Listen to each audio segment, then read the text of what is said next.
การผมกล้าเกี่ยมแล้วมืองามดีแล้วเกี่ยมแห่เกี่ยมอย่างไรเงินมือกระเบื้องงามของน้องทรายเป็นบนตรงแล้ว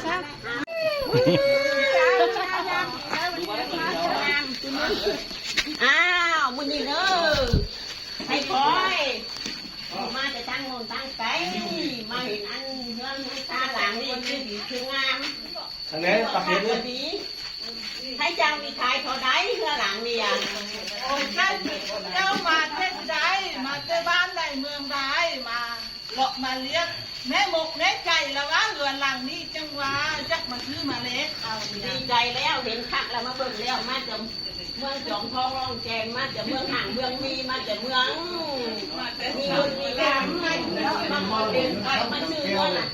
ลูกล่างได้ลูกพี่โก้พี่กู้เลยเงินเลยลูกท้องลูกตัวเอามาหมดหรือเปล่าเอามาหมดแล้วขอบคุณเลยหมดหรือเปล่าแล้วไม่เป็นไรครับอย่างแล้วเอามาหมดแล้วเจ้านี่ใช้ยางได้ขายเขาได้เรื่องหลังนี่อ่ะขายชมตู้สองบ้านเย้เงินทำเงินมีเงินทำเงินคูณครับว่าลูกพี่เสือก็ซื้อเอาเงินบ้านเงินตัวเงินคือเงินเป็นทางนี้เนาะเงินนี่นะทั้งที่ว่าเงินรวยได้เลยได้ขายมาได้เงินรวยได้ไหลมาเงินหลังนี้เด้อผมว่าไม่จบนี่เดี๋ยวนี้แหละนะอยากทำไมกินเงินตัวนี้หลังที่สองตื้อมันซื้อเงินที่สามเจ้ามาขออยู่ขอกินมาทำมาคุ้นขอเกินอ้าวมืองานทำดีแล้วถ้าเขามีผัวนุ่งเดียวมีแต่ความรักความรวยเด้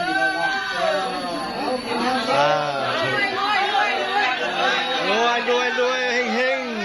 ลูกจิตเป็นสุขเด้ออยู่ดีมีสุขบ่เจ็บบ่คายได้มีได้ห้ามเลยรวยแล้วรวยเด้อน้องได้ฝากได้เพิ่มเด้อเขาเนี่ยเขาไปไหนอ่ะบ้านหายไปบ้านโต๊ะนี่นะกินเอานี่นู่นต้องที่เขาเลยแต่ก็จะมาได้แล้วได้เลือกเรียกว่าก้อนหน้า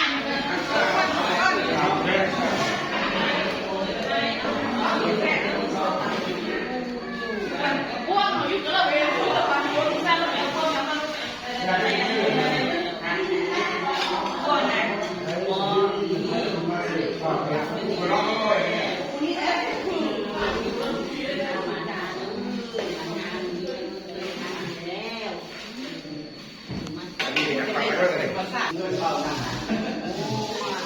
ดูแม่บัวเลยยังไงเจียวเจ็บ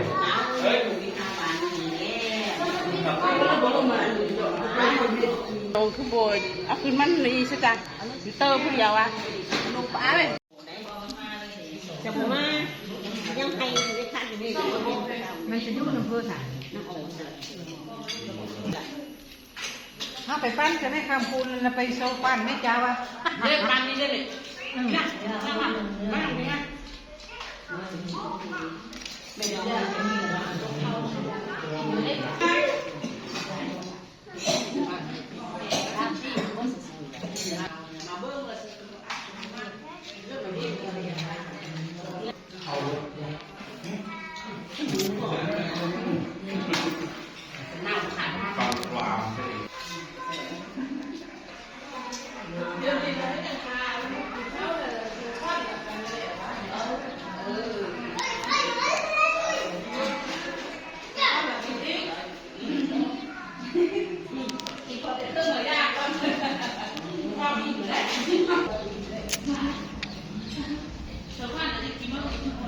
จากวันพรุ่งนี้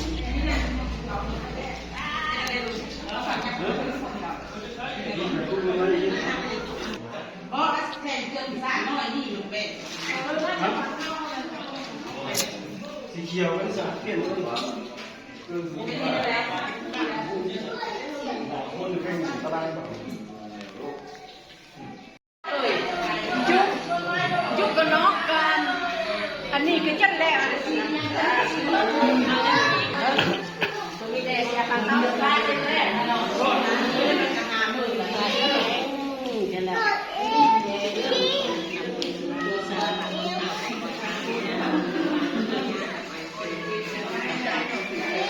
จะ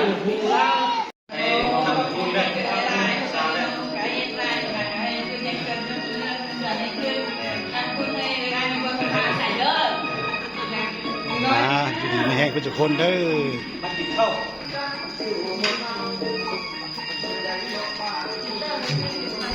ก็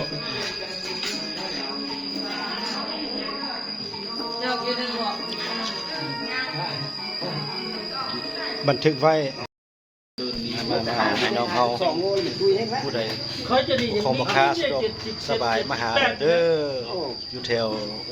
คลินิกดร.มณีวรเดินใหม่น้องชายมาเด้อใส่น้ำแข็งตอนอากาศเย็นๆร้อน